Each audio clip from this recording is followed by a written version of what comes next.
नमस्कार, मैं हूं मनोज मानस। रुक करेंगे सुपरफास्ट खबरों का। बागेश्वर के सर्व गोमती संगम पर आयोजित होने वाले उत्तरायणी मेले को लेकर जिला प्रशासन और नगर पालिका ने तैयारियां तेज कर दी हैं। बागेश्वर की एसडीएम मोनिका अधिशासी अधिकारी हयात सिंह परिहार द्वारा आयोजन की जानकारी दी गई। उत्तरायणी 2024 का कार्यक्रम है। इसका उद्घाटन जो है वो 14 जनवरी को प्रस्तावित है और इस वर्ष में जो मेले का ड्यूरेशन प्रस्तावित किया गया है, यहाँ की जो मीटिंग हुई थी, जो सम्मानित जनप्रतिनिधि है और आदरणीय जो जिलाधिकारी महोदय है उनकी अध्यक्षता में, तो 7 दिवस का हमारा इस वर्ष का उत्तरायणी 2024 का कार्यक्रम है। इसका उद्घाटन जो है वो 14 जनवरी को प्रस्तावित है और इस वर्ष में जो मेले का ड्यूरेशन प्रस्तावित किया गया है, यहाँ की जो मीटिंग हुई थी, जो सम्मानित जनप्रतिनिधि है और आदरणीय जो जिलाधिकारी महोदय है उनकी अध्यक्षता में। गदरपुर में दिनेशपुर स्वर्गीय पुलिंग बाबू सामुदायिक स्वास्थ्य केंद्र के बाहर आम आदमी पार्टी ने महिला डॉक्टर की नियुक्ति को लेकर दिया सांकेतिक धरना। मौके पर बोलते हुए आम आदमी पार्टी के जिला अध्यक्ष ने कहा कि गदरपुर विधानसभा क्षेत्र के सभी सामुदायिक स्वास्थ्य केंद्रों में विशेषज्ञ डॉक्टरों की कमी है, इसलिए हम लोग धरना दे रहे हैं। और इस चिकित्सालय बड़ा होने के लिए हम भी बहुत प्रयासरत हैं, क्योंकि एक बार हमने आदरणीय मुख्यमंत्री को ये ज्ञापन दिया था, तो उन्होंने ये इसमें स्वीकृति प्रदान की है, लेकिन इसमें सरकारी काम है, इसमें क्रियान्वयन हो रहा है। आगे कोशिश है और माननीय विधायक भी हमारे पांडे जी भी इस काम, डॉक्टर की कमी और इस चिकित्सालय बड़ा होने के लिए हम भी बहुत प्रयासरत हैं, क्योंकि एक बार हमने आदरणीय मुख्यमंत्री को ये ज्ञापन दिया था, तो उन्होंने ये इसमें स्वीकृति प्रदान की है, लेकिन इसमें सरकारी काम है, इसमें क्रियान्वयन हो रहा है। आगे कोशिश है और माननीय विधायक भी हमारे पांडे जी भी इस काम, डॉक्टर की कमी और इस चिकित्सालय। खटीमा में बाबा भारामल धाम में सेवादार बाबा सहित 2 की हत्या हुई है। खटीमा विधानसभा क्षेत्र की सीमांत सुरई वन रेंज के दूरस्थ वन क्षेत्र में स्थित सिद्ध बाबा भारामल के समाधि स्थल के महंत बाबा हरिगिरी महाराज एवं एक अन्य की धाम में हत्या किए जाने की खबर मिलते ही क्षेत्र में दहशत का माहौल व्याप्त हो गया। लगभग 11-12 बजे के करीब सूचना मिली कि भारामल मंदिर में जो बाबा जी हैं और एक और व्यक्ति हैं वो अचेत अवस्था में पड़े हुए हैं। तो सूचना पर झनका पुलिस, थाना पुलिस और हम तुरंत मौके पर पहुंचे। तो यहाँ पे मौके पे देखा तो वो चोटिल थे और उसके बाद हमारे द्वारा यहाँ पे लगभग 11-12 बजे के करीब सूचना मिली।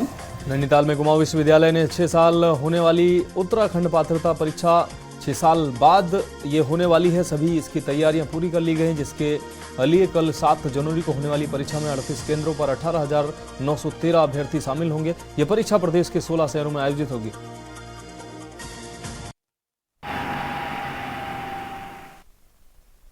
हमने कोशिश की है कि 13 जिलों सभी कवर किए हैं। उसमें उसके 16 मुख्य शहरों के 38 सेंटरों पर परीक्षाएं होंगी और परीक्षार्थियों के लिए निर्देश जारी कर दिए गए हैं। परीक्षार्थी अपने साथ एडमिट कार्ड के अलावा एक आइडेंटिटी प्रूफ, पेन। में केंद्रीय रक्षा मंत्री राजनाथ सिंह को पहुंचे मुख्यमंत्री पुष्कर सिंह धामी ने उनका स्वागत किया। जोलीग्रांट एयरपोर्ट पर जोरदार स्वागत किया गया। एमपी के मुख्यमंत्री डॉक्टर मोहन यादव भी मौजूद रहे। देहरादून में मूल निवास और स्थायी निवास का मामला, भाजपा के प्रदेश अध्यक्ष महेंद्र भट्ट ने कहा कि मूल निवास से स्थायी निवास विषय नियुक्तियों से है। प्रदेश अध्यक्ष महेंद्र भट्ट ने कांग्रेस से सवाल किया कि नॉन उत्तराखंडियों की नियुक्ति इन सालों में हुई है, सभी उत्तराखंड के युवाओं को अब रोजगार मिल रहा है। देहरादून में भारतीय क्रिकेटर विराट कोहली पर टिप्पणी का मामला, अभद्र टिप्पणी करने वाले युवक पर मुकदमा दर्ज हुआ है। फर्जी फेसबुक आईडी बनाकर युवक ने पोस्ट किया था। राष्ट्रीय महिला आयोग की अध्यक्ष रेखा शर्मा ने शिकायत की थी। Commission for women legal counsellor ने शिकायत की थी। देहरादून में बनी कंपनी ने 2 साल तक फर्जी तरीके से करीब 32 लाख रुपए से ज्यादा का पीएफ हड़पा है। कंपनी का यह फर्जीवाड़ा जैसे ही ईपीएफओ के सामने आया, कंपनी से जुड़े लोग दून से भाग खड़े हुए। पतंजलि योगपीठ का 29वां स्थापना दिवस और स्वामी दयानंद सरस्वती की 200वीं जयंती को एक साथ गुरुकुल के संस्थापक स्वामी दर्शानंद की जयंती के अवसर पर हरिद्वार में कार्यक्रम आयोजित हुआ, जिसमें रक्षा मंत्री राजनाथ सिंह ने यहां पतंजलि गुरुकुल की आधारशिला भी रखी। देहरादून नगर निगम में बड़ा घोटाला सामने आया है। आपको बता दें, सफाई कर्मचारियों के वेतन में किया गया फर्जीवाड़ा। फर्जीवाड़े में पार्षद अधिकारी सुपरवाइजर सवालों के घेरे में है। वेतन स्वच्छता समितियों के खाते में जारी किया जाता रहा। सफाई कर्मियों का भौतिक नहीं किया गया सत्यापन।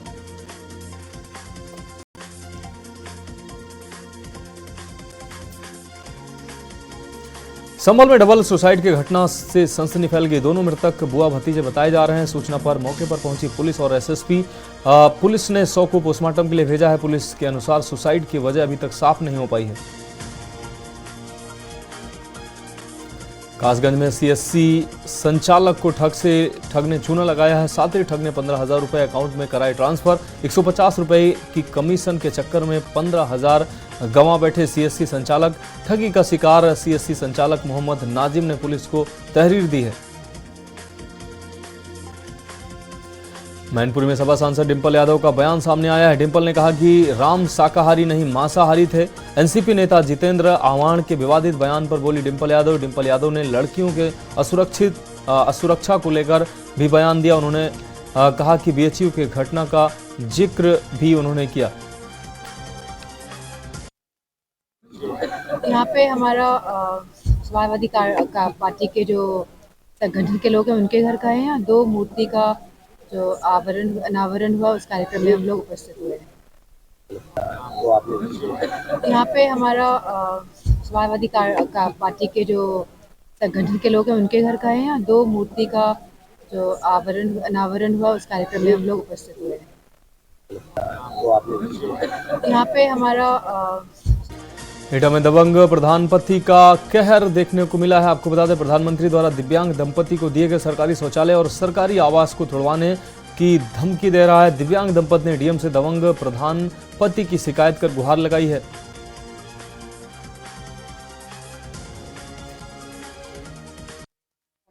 मेरा नाम अरुण कुमार है। अरुण कुमार जी, अभी डीएम साहब के आए हैं, आप भी विकलांग हैं, आपकी पत्नी भी विकलांग है। हाँ जी। क्या वजह है, आप क्या मांगते हैं? मेरी मांग ये थी, मुझे प्रधानमंत्री द्वारा आवास मिला था, उसमें वो रिश्वत मांग रहे थे मैंने 10,000 रुपए। कौन मांग रहा था? प्रधान। कौन प्रधान है? कहाँ का है? प्रधान बिजली का है, ग्राम पंचायत हरसिंहपुर लगती है उसकी। हाँ। तो वो 10,000 रुपए मांग रहे थे। कासगंज में संदिग्ध परिस्थितियों में सरसों के खेत में मिला वृद्ध महिला का शव। महिला के फटे कपड़े, गले व शरीर पर चोट के निशान मिलने से जताई जा रही हत्या की आशंका। पुलिस ने महिला के शव को पोस्टमार्टम के लिए भेजा है।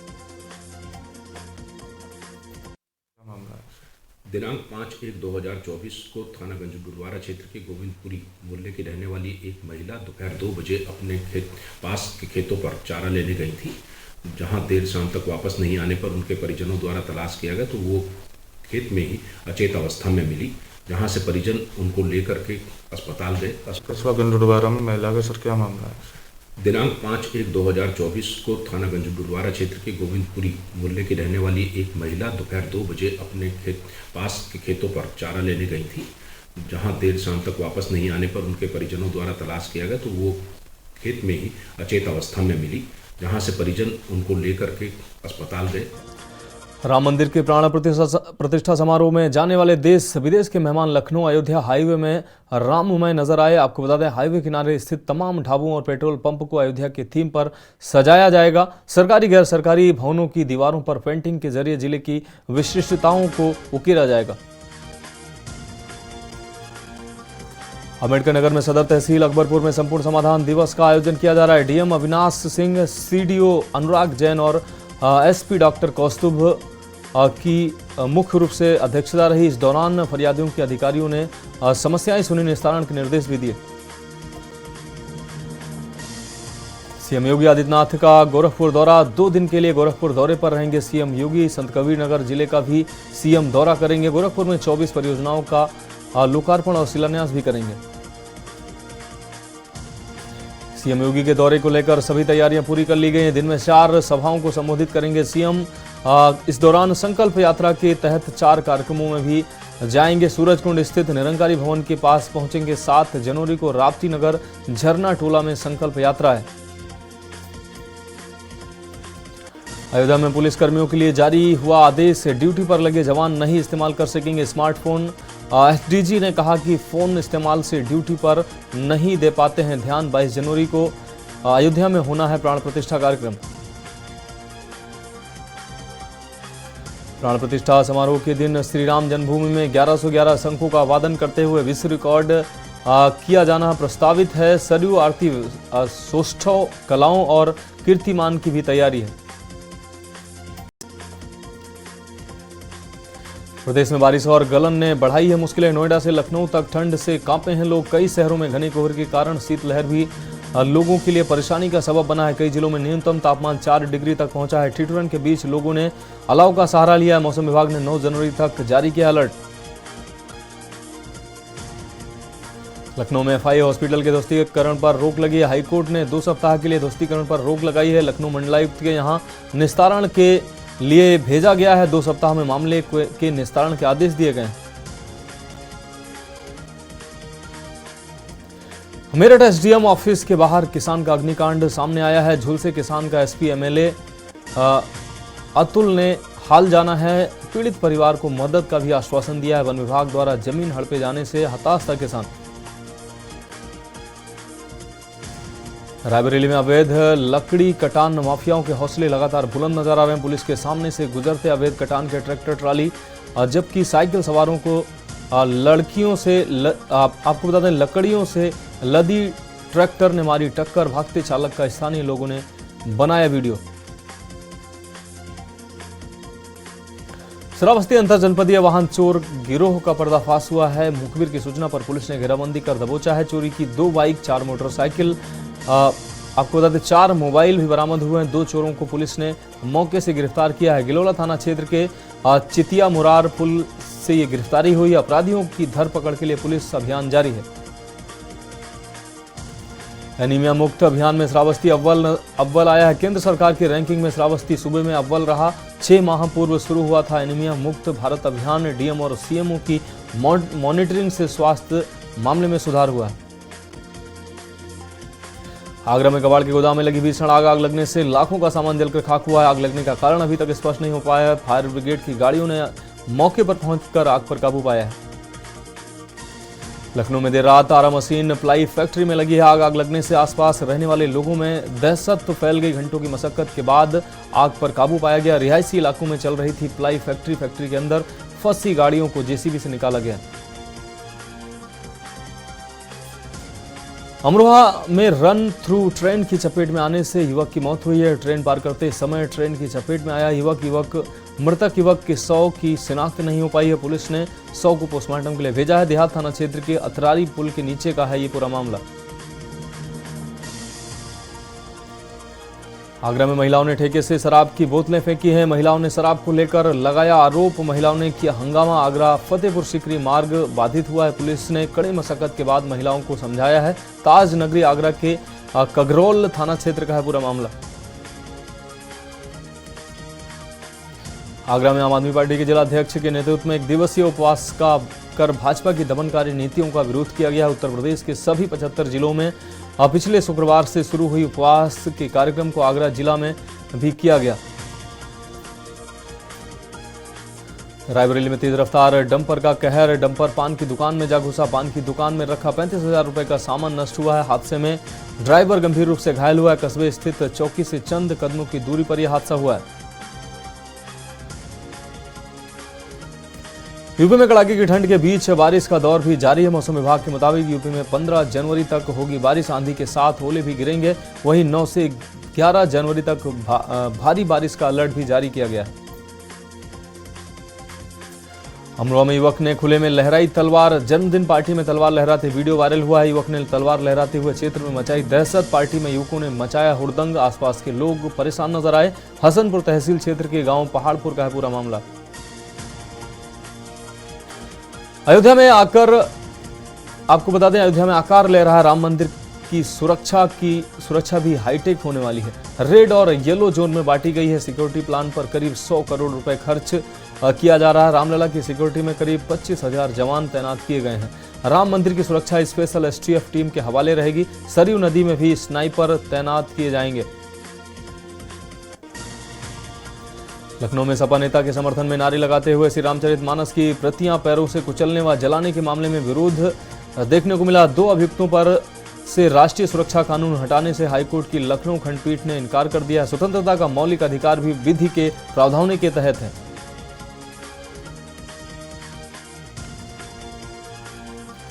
प्रयागराज में मनोहर दास नेत्र चिकित्सालय में 4 नेत्रहीनों का कर्निया प्रत्यारोपण किया गया, जिनकी आंखों की रोशनी पूरी तरह से खत्म हो चुकी थी।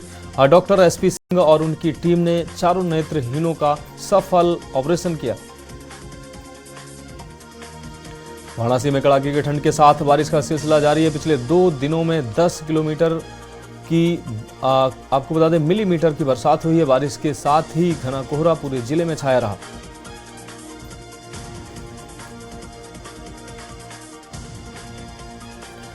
अम्बेडकर नगर में ग्राम चौपाल के प्रथम वर्षगांठ के उपलक्ष्य में न्यायालय के बगल में परिसर में राष्ट्रीय ग्रामीण आजीविका मिशन योजना अंतर्गत गठित समूहों के उत्पादों की प्रदर्शनी एवं मेले का आयोजन किया गया। प्रदर्शनी का डीएम ने फीता काटकर शुभारंभ किया। मेले में स्टॉलों का डीएम ने भी अवलोकन किया।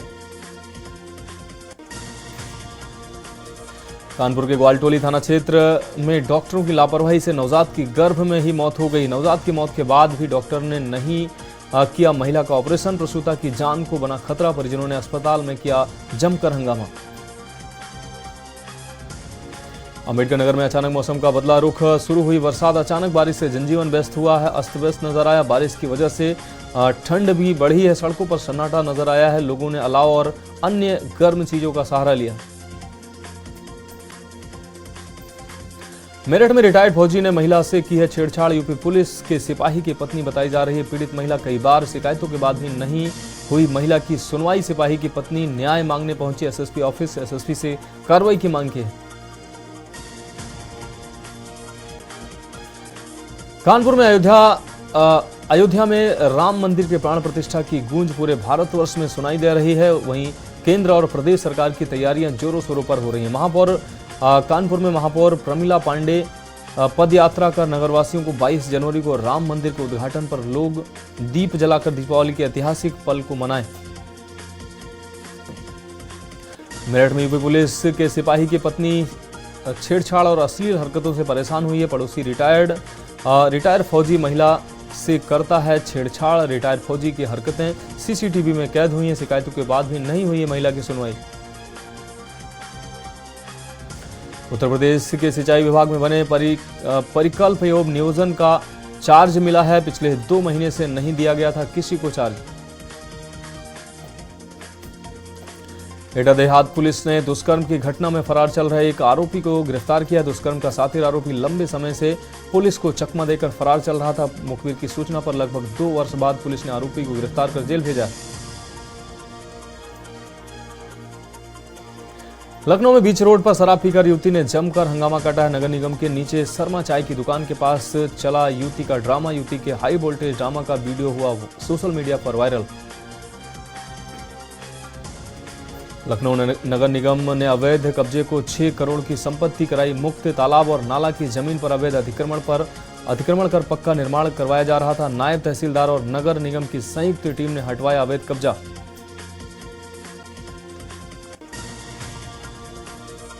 नोएडा में कॉमर्शियल स्पेस बेचने के नाम पर नोएडा में 4 बिल्डर समेत 2 ब्रोकर कंपनी की ओर से नगद लेन देन के जरिए बड़े पैमाने पर टैक्स चोरी का खेल खेला जा रहा था, जिसके खिलाफ इनकम टैक्स ने नोएडा, दिल्ली, फरीदाबाद में 37 ठिकानों पर सर्च किया है।